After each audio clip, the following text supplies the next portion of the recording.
할렐루야. 오랜만에 이 강대상에 서서 말씀을 전하는 것 같습니다. 목사님이 오전 예배 때 안전도사님이 설교하니까 또 가지 말아달라는 당부의 말씀을 딱 한마디 해주시니까요, 모든 성도님들이 저를 보면서 눈짓을 하시는 거예요. 전사님, 이렇게 뭔가 의리를 지키는 것처럼. 네. 오랜만에 이제 목사님께서 외부 설교 사역으로 인해서 제가 이곳에서 말씀을 전하게 되었는데요.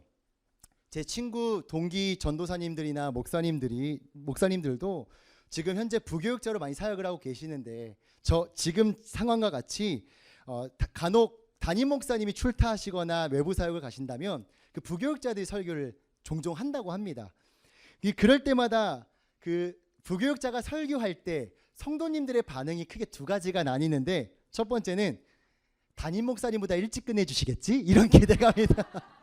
이런 기대감이 있고, 두 번째 기대감은 뭐 부교육자가 뭘 알겠어, 이런 어떤 반응들도 있다라고 해요. 그러나 우리 성도님들은 저 때문에 오신 것도 아니고 또 하나님 때문에, 그리고 하나님 말씀을 듣고자 이 자리에 오신 줄 믿습니다. 그리고 담임 목사님이든 저든 하나님께서 세우신 자리라고 생각이 듭니다. 저를 통해서 하나님께서 온 성도님들에게 하시고자 하는 그 음성이 친히 있을 줄 믿습니다. 아멘. 성도님들 혹시 라떼는 말이야라는 말 혹시 아시나요? 네, 라떼는 말이야. 라떼는 이제 라떼는 말이야라는 의미인데요. 나의 과거의 나와 그리고 현재의 상대방을 비교하면서 그 상대방의 상태, 현재의 상황을 비꼴 때 쓰는 말입니다. 라떼는 말이야, 이런 말이죠. 예를 들면 사실 제가 중고등부 시절 때는요, 라떼는 중고등부 시절 때, 우리 중고등 잘 들어, 예배를 빠지면 큰일 났어. 라떼는 예배를 빠지면요 전도사님한테 엄청 혼났고요, 진짜 이렇게 혼날 수가 없었습니다. 근데 이제 나집사님이 말씀하신 거 들어보니까 나집사님 라떼는 실제로 교회 예배를 빠지면 그 교회 선배가 야구바따로 때렸다는, 그런, 직접 때리신 건 아니시겠죠? 이럴 때 이제 라떼라고 쓰죠. 그러니까 현재의 상황, 야 너희 진짜 편해졌다, 너희 진짜 편하게 신앙생활 한다. 지금 같은 경우는 뭐 예배를 빠지면은 예배를 왜 빠졌는지 잘 구슬리고 들어줘야지 신앙생활이 유지되는 상황, 그런 상황인데, 이런 상황들을 비꼴 때 쓰는 말이 이제 라떼라고 말합니다. 왜 이런 라떼는 말이야라는 말이 생겼을까요? 왜냐하면 그 시대마다 그 시대를 끌고 갔던 가치관들이 달랐기 때문입니다. 그러니까 제가 어렸을 때만 해도 이런 거 있었어요. 공감하시겠지만, 물론 다 공감하시겠지만, 제가 어렸을 때만 해도 개인이 공동체의 대의를 위해서 희생하고 헌신하는 게 굉장히 멋져 보였습니다.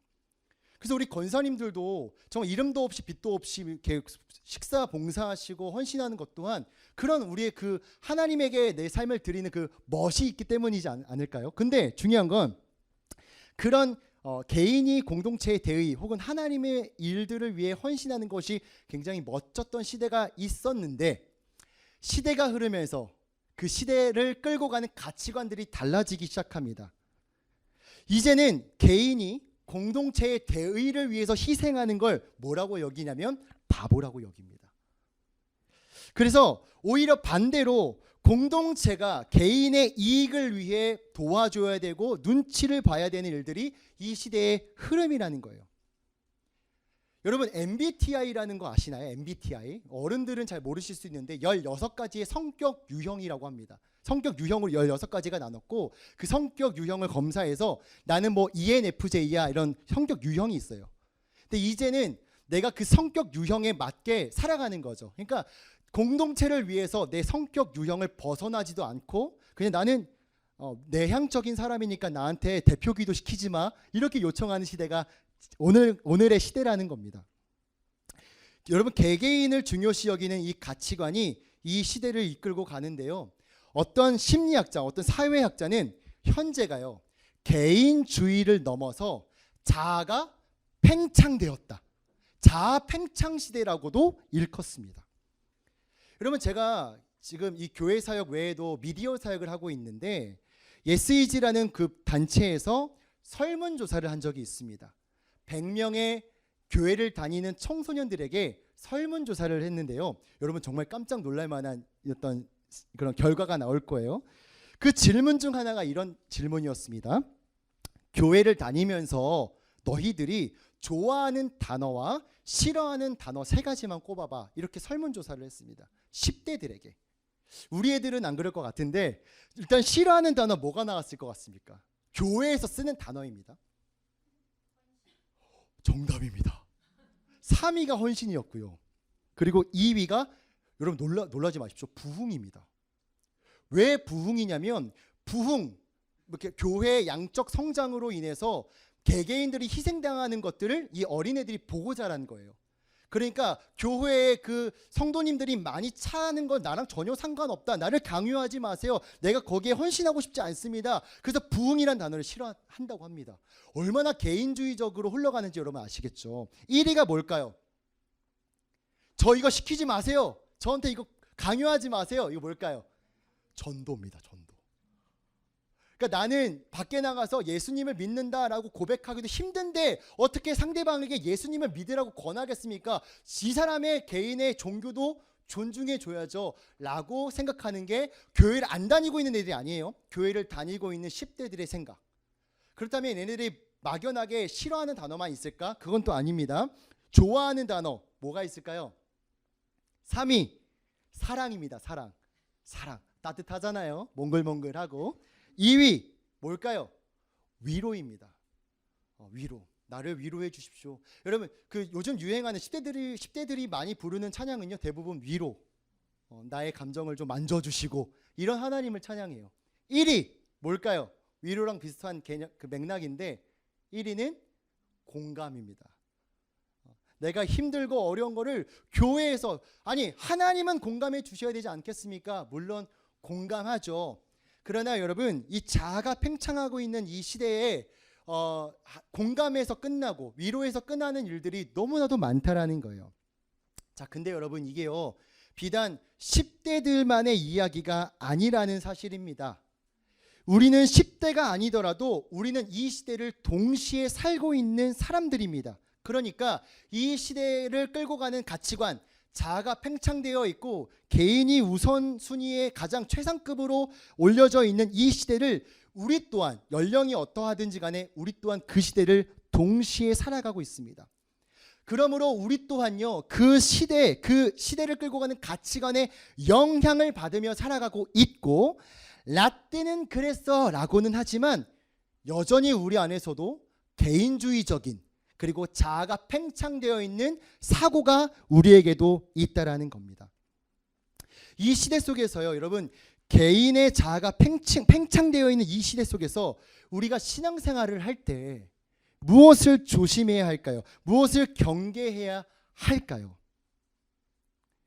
여러분 오늘을 살아가는 우리들이 이 신앙생활을 할 때요 은혜를 받는 기준이 철저하게 내 감정이 중심이 되기도 합니다.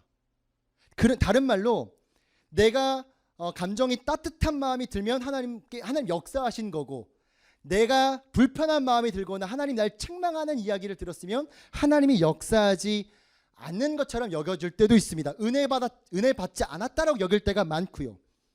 그리고 하나님을 위해 살아간다고는 하지만 철저히 전제가 그거죠. 내 감정이 괜찮을 때. 내가 조금이라도 불편한 어떤 성도와의 관계가 생긴다거나 혹은 뭔가 불편한 일이 생기면 하나님께 헌신하기에 좀 머뭇거립니다. 그래서 이 신앙생활을요 내가 불편하지 않을 정도로 깔끔하고 나이스하고 젠틀한 신앙생활을 꿈꿉니다. 그러나 여러분 이런 신앙생활에 정말 무서운 건 뭐냐면 자아가 팽창되어 있는 이 시대 속에서 내 느끼는 감정이 하나님보다 옳다고 여겨지는 것입니다. 오늘 본문에서도 이 감정에 앞선 사람, 감정에 어떤 매몰되어 있는 사람 한 인물이 등장합니다. 누구죠? 요나입니다. 오늘 본문 4장 1절은 요나의 감정부터 시작하고 들어갑니다. 4장 1절 한번 볼까요? 이렇게 이야기가 되어 있어요. 요나가 매우 싫어하고 성내며.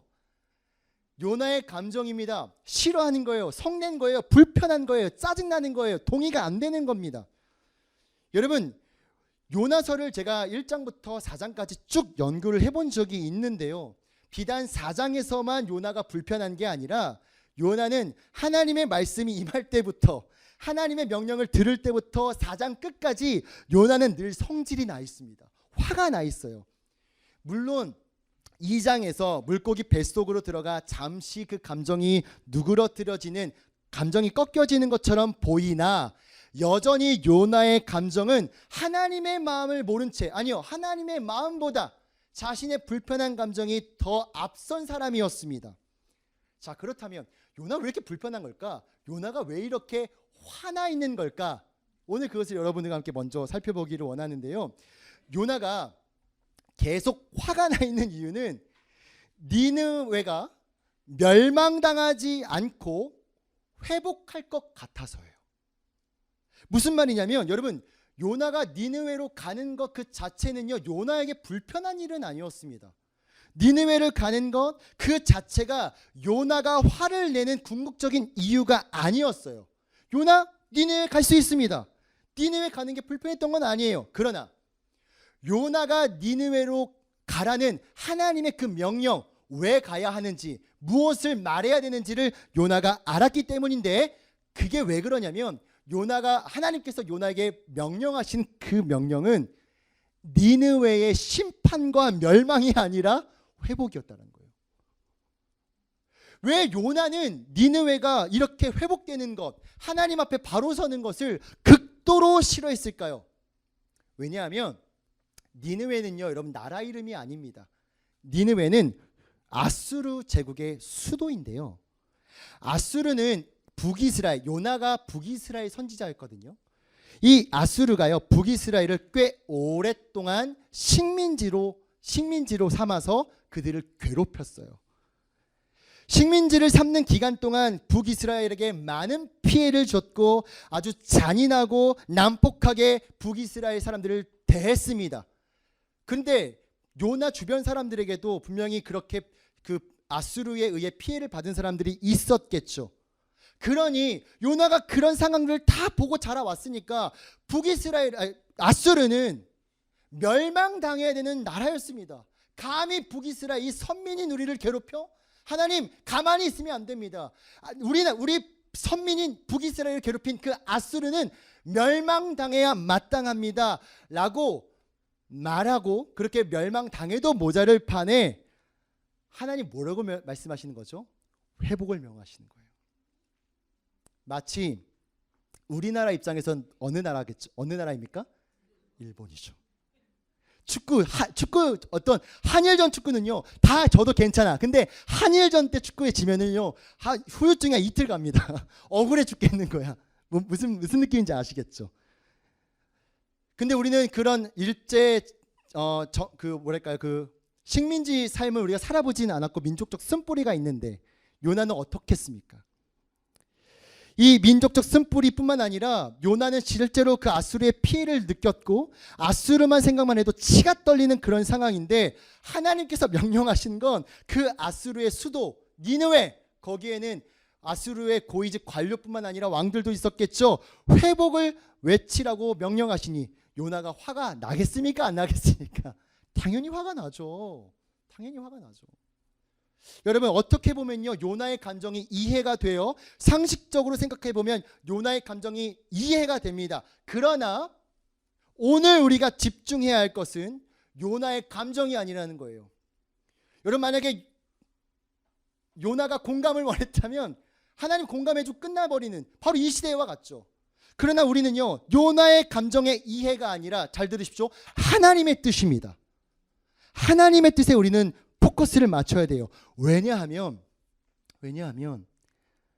하나님보다 선한 존재가 이 세상에 없고, 하나님보다 지혜로운 존재가 없으며, 하나님보다 오르신 분이 없기 때문입니다.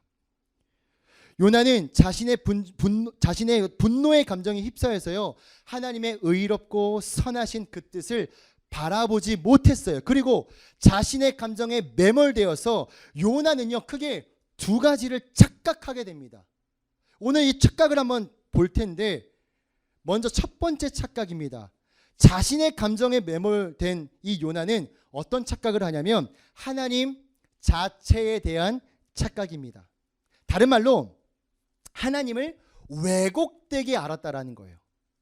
우리 말씀 한 구절 한번 찾아볼게요. 요나서 1장 3절입니다. 요나서 1장 3절. 자, 다 같이 한번 읽어볼까요? 요나서 1장 3절 시작.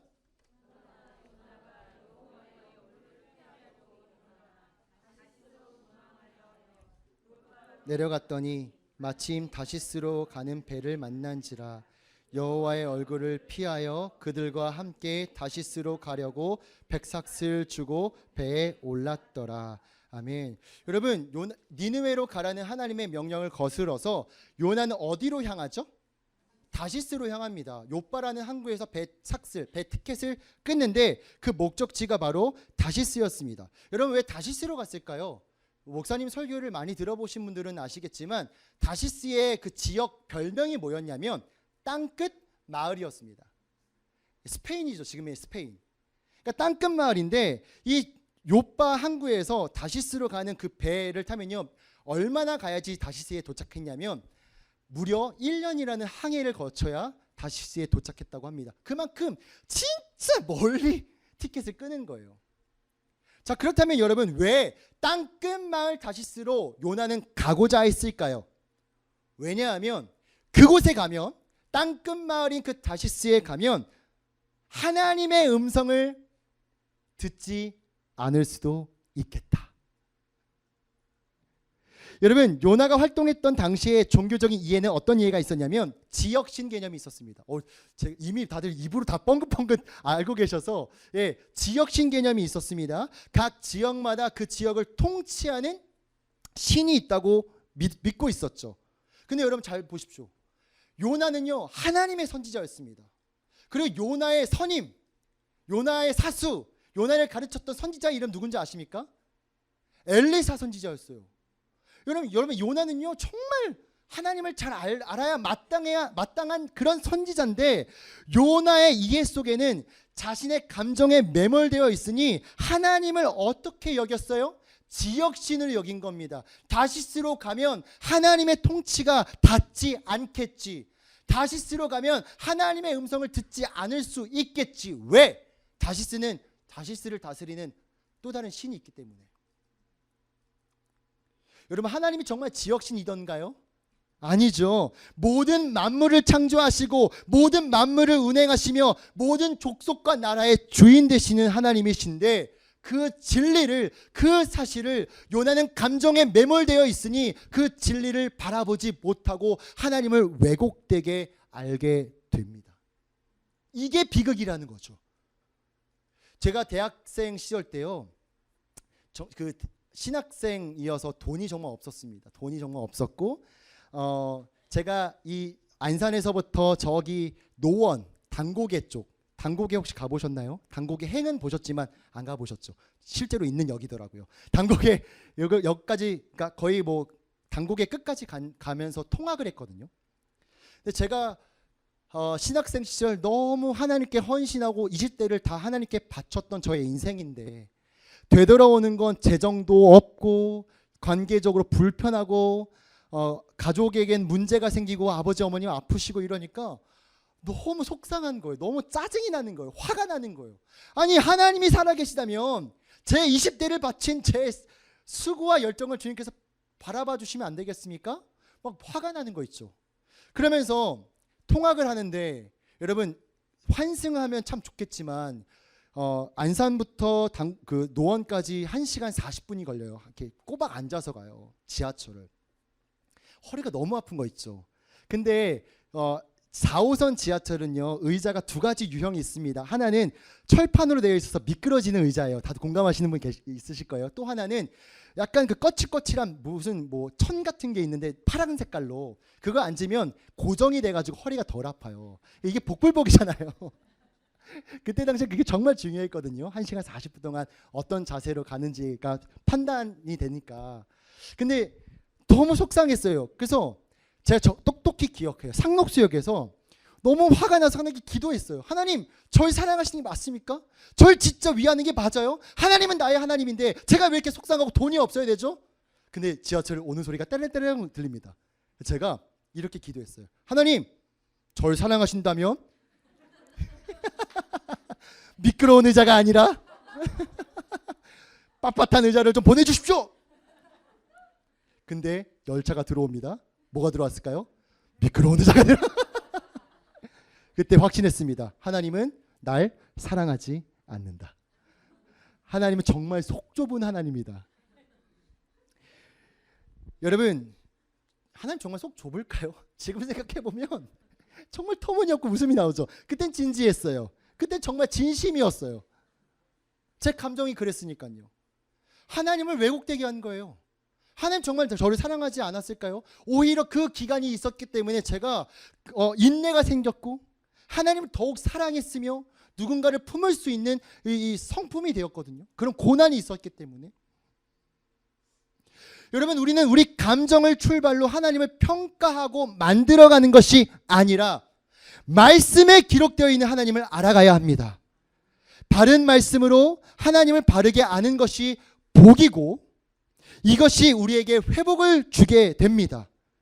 여러분, 일상에서 우리에게 일어나는 그 감정을 통해서 하나님의 일을 해석하고 하나님을 평가하고 하나님을 만들어가는 것이 아니라 거룩한 주일 이곳에 나와 나의 감정과 나의 불편함을 잠시 내려놓고 바른 말씀으로 하나님을 알아가기 시작할 때 우리에게 회복이 임해요. 진짜 복된 삶의 출발이 된다는 거죠. 두 번째, 요나가 착각했던, 자기 감정에 매몰되어서 착각했던 두 번째 착각은요, 내 감정이 하나님보다 옳다고 여기게 되는 것이죠. 내가 하나님을 가르치는 거예요. 하나님, 이게 맞아? 이게 맞아요? 요나서 4장 2절부터 3절을 한번 읽어보겠습니다. 요나서 4장 2절부터 3절. 좀 불편하실 거예요. 요나가 지금 비꼬는 겁니다. 자, 2절부터 3절 시작. 여호와께 기도하여 이르되 여호와여, 내가 고국에 있을 때에 이러하겠다고 말씀하지 아니하였나이까. 그러므로 내가 빨리 다시스로 도망하여 싸우니 주께서는 은혜로우시며 자비로우시며 노하기를 더디하시며 인애가 크시사 뜻을 돌이켜 재앙을 내리지 아니하시는 하나님이신 줄을 내가 알았음이니이다. 여호와여, 원하건대 이제 내 생명을 거두어 가소서. 사는 것보다 죽는 것이 내게 나음이니이다. 아멘. 네, 다시스로 도망한 이유를 2절에서 밝힙니다. 왜냐하면 진짜 하나님이 니느웨를 회복시킬 것이라고 여겼기 때문에 다시스로 도망갔다. 전 그래서 도망갔습니다 라고 고백하면서 2절에요, 하나님의 깊고 놀라운 성품을 언급하는데, 이거는 요나의 진심 어린 고백, 하나님은 은혜로우시며 자비로우시며 이런 진심 어린 고백이 아니라 비꼬는 거예요. 다시 한번 볼까요? 그러므로 내가 빨리 다시스로 도망하여 싸우니 주께서는 은혜로우시며 자비로우시며 노하기를 더디하시며 인애가 크십니다. 네, 이렇게 비꼬는 거죠. 지금 요나는 마음에 들지 않는 겁니다. 여러분, 비꼰다는 것은요, 그것을 존중하고 따르겠다라는 게 절대 아니라 그건 틀렸다라는 것을 의미하는 거예요. 당신 틀렸습니다 라는 의미가 내포되어 있는 겁니다. 그러니까 지금 요나는 하나님이 틀렸고 내가 맞습니다, 니느웨는 멸망당하는 게 맞는데 하나님은 은혜로우십니다, 참 은혜로우십니다, 네, 이렇게 얘기하는 건 내 감정이 하나님의 뜻보다 더 옳다라는 고백이라는 거죠. 여러분, 앞서 이야기했지만요, 하나님은 요나보다 말할 수 없을 정도로 지혜로우시고 의로우시며 하나님은 변하지 않으신 분입니다. 그러나 여러분, 사람의 감정은 수시로 바뀌고 망상에 빠지게 되며 특별히 분노라는 감정은요, 모든 이성을 마비시킵니다. 그러므로 우리의 감정은 의지할 것이 못 되죠. 아무리 우리의 감정이 옳은 것처럼 보이나 우리의 감정은 수시로 바뀌기 때문에 의지할 것이 못 됩니다. 여러분 그런 경험 있지 않습니까? 감정적으로 내 감정이 막 끝까지 올라왔을 때 내뱉었던 말들 대부분 후회합니다. 대부분 후회해요. 저도 현진 사모랑 부부싸움 당연히 합니다. 하는데 물론 거칠고 험한 말은 안 하지만 제 감정에 차 있을 때 내뱉었던 말들은 너무 제가 후회가 되더라고요. 상처를 주니까. 여러분 우리의 감정을 의지하여 선택할 만큼 어떤 것을 선택하고 무엇인가를 선택할 만큼 우리의 감정이 옳지 않다라는 것을 여러분 아실 거예요. 그러나 감정이 나를 뒤덮었을 때, 감정이 나에게 차올랐을 때 그것이 옳다고 여기고 맞다라고 착각합니다. 그래서 오늘 요나처럼 하나님은 틀렸고 내가 맞다고까지 여길지도 모르겠습니다. 그런 요나를 하나님께서는 어떻게 대하실까요? 그렇게 자신의 분노에 휩싸여서 사리분별 못하는 그런 요나를 하나님께서 이렇게 말씀하십니다. 4장 4절입니다. 같이 한번 읽어보겠습니다. 시작. 여호와께서 이르시되 내가 성내는 것이 옳으냐. 네, 여러분 이 말은요 결코 요나를 다그치거나 혼내시는 말이 아닙니다. 문맥을 아무리 살펴봐도 하나님은 요나를 인격적으로 설득하고 계신 거예요. 기다려주고 계신 겁니다. 생각을 다시 한번 해봐라. 그게 정녕 옳으니? 네 감정이 정말 옳아? 감정을 좀 누그러뜨리고 한번 생각해봐. 정말 그게 옳으니?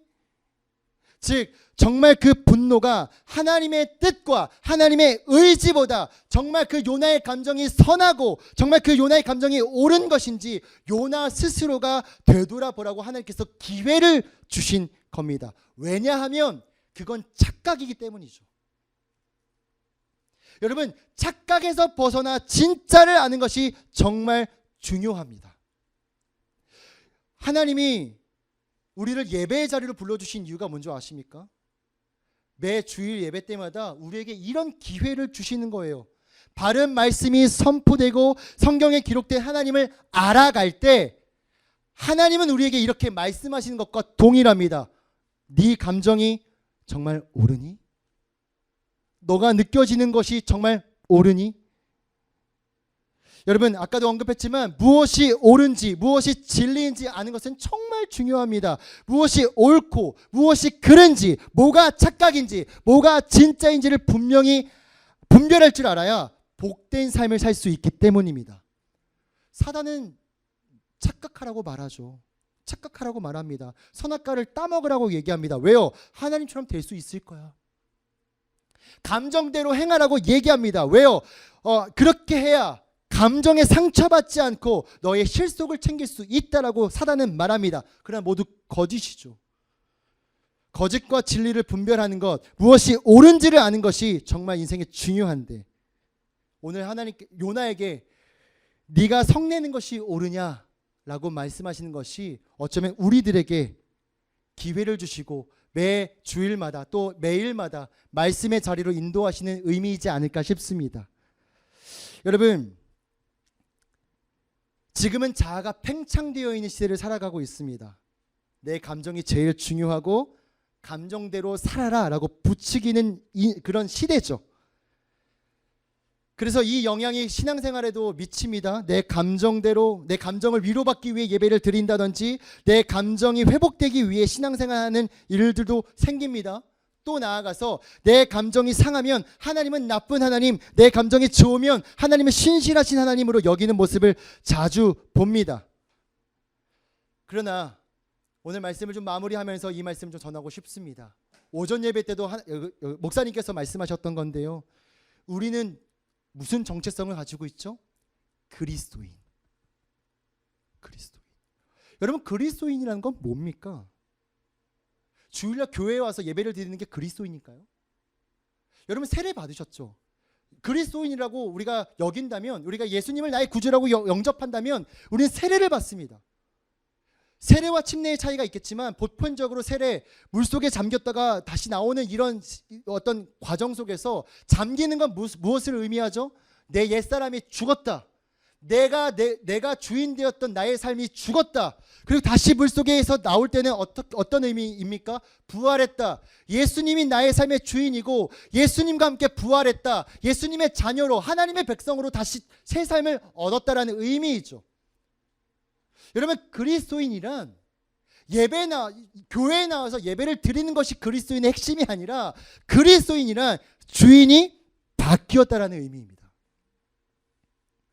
예수님의 그 십자가의 은혜, 사랑을 받아들여 이제 더 이상 내가 주인이 되어 살아가는 것이 아니라 하나님이 나의 주인, 하나님이 나의 왕으로 인정하며 살아가겠다고 고백하며 사는 게 바로 그리스도인의 삶입니다. 그러니 그리스도인인 우리의 삶은요, 내 생각이 그렇지 않더라도, 내 감정이, 내 분노가 나를 휩싸인다 할지라도 겸손히 뭐 할 줄 알아야 돼요. 주인 되신 하나님의 말씀이, 주인 되신 하나님의 뜻이 어디에 있는지 들을 줄 알아야 되고 따를 줄 알아야 됩니다. 그것이 그리스도인의 삶입니다. 또한 내 삶의 주인이 하나님으로 바뀌었다라는 것은요, 나의 분노, 여러분 분노가 늘 있지 않습니까? 어떻게 분노하지 않을 수가 있겠어요. 나의 분노, 나의 억울함, 나의 부정적인 감정을 내가 이제 더 이상 다스리거나 내가 이제 더 이상 책임지지 않아도 된다라는 의미입니다. 다른 말로 주인 되신 하나님께서 내 불편하고 내 분노가 치밀어 오르고 내 어려운 감정, 부정적인 감정 또한 책임져 주신다는, 책임져 줄 존재도 바뀌었다라는 얘기죠. 그러니 여러분, 오늘 여러분들에게 이렇게 권면하고 싶습니다. 정말 이런 자아가 팽창되어 있는 이 시대 속에서 내 감정을 최우선으로 살아가는 것이 아니라 정말 그리스도인답게 살아가기를 권면합니다.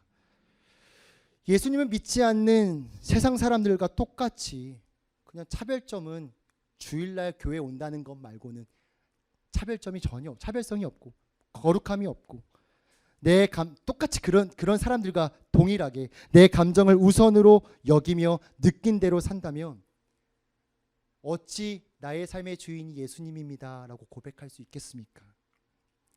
자아가 팽창하여 자신의 감정과 느끼는 느낌대로 살아가라는 이 시대 속에 예수님을 나의 구주로 여기며 나의 감정보다, 내 뜻보다, 내 분노보다 하나님 말씀을 들을 줄 아는, 그리고 그렇게 살아가는 저와 여러분들이 되기를 소망합니다.